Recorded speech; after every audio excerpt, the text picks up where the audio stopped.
Welcome to the Trump Breaking News Network, your daily source for up-to-the-minute Trump news. Join us today and every day. Here's today's news. This is TBNN. Trump halts Obama practice of announcing troop movements.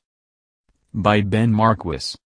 One of the more common refrains heard from candidate Donald Trump on the campaign trail in 2016 was his criticism of then-President Barack Obama for announcing publicly the deployment and strategy of our military units before they were even in place.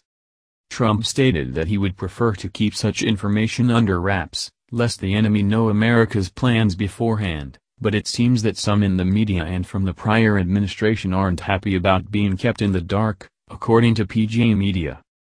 The Los Angeles Times recently lamented that Trump's Pentagon has ceased disclosing specific information about the size, strength and movements of military units, specifically in Iraq and Syria as the fight against the Islamic State group ramps up.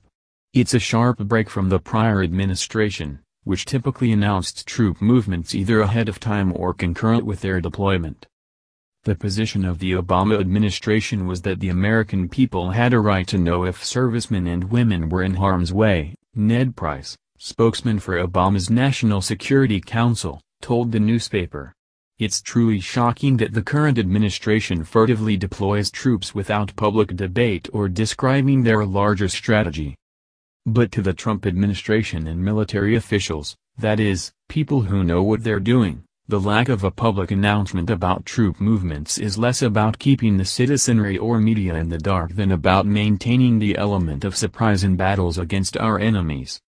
In order to maintain tactical surprise, ensure operational security and force protection, the coalition will not routinely announce or confirm information about the capabilities, force numbers, locations, or movement of forces in or out of Iraq and Syria, said Pentagon spokesman Eric Paon. The coalition commander's intent is that ISIS be first to know about any additional capabilities the coalition or our partner forces may present them on the battlefield, Paon added. The Washington Examiner noted that a Marine artillery unit was recently deployed to Syria and Army paratroopers to Iraq, but there was no public announcement of the moves until after they had already arrived in the region and begun fighting. We want to keep the American public informed, explained Pentagon spokesman Navy Captain Jeff Davis, but we want to inform them after the fact. If we inform them before the fact, we inform the enemy.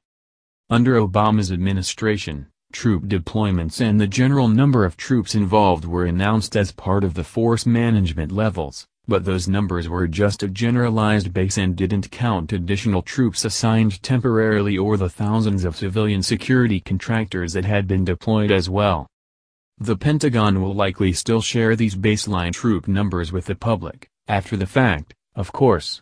But at the same time, it will try to ensure that no information released publicly grants our enemies any sort of tactical advantage. This is a policy change that will likely save lives, as letting the enemy know ahead of time when and how many of our troops will be in a particular place only serves to place them in harm's way unnecessarily. Please share this on Facebook and Twitter to spread the word that Trump's Pentagon isn't publicly announcing troop movements like Obama's did. What do you think of Trump not announcing the deployment of troops? Scroll down to comment below. That's the news. Join us here every day. Be sure to subscribe and click the bell. See you next time. This is TBNN.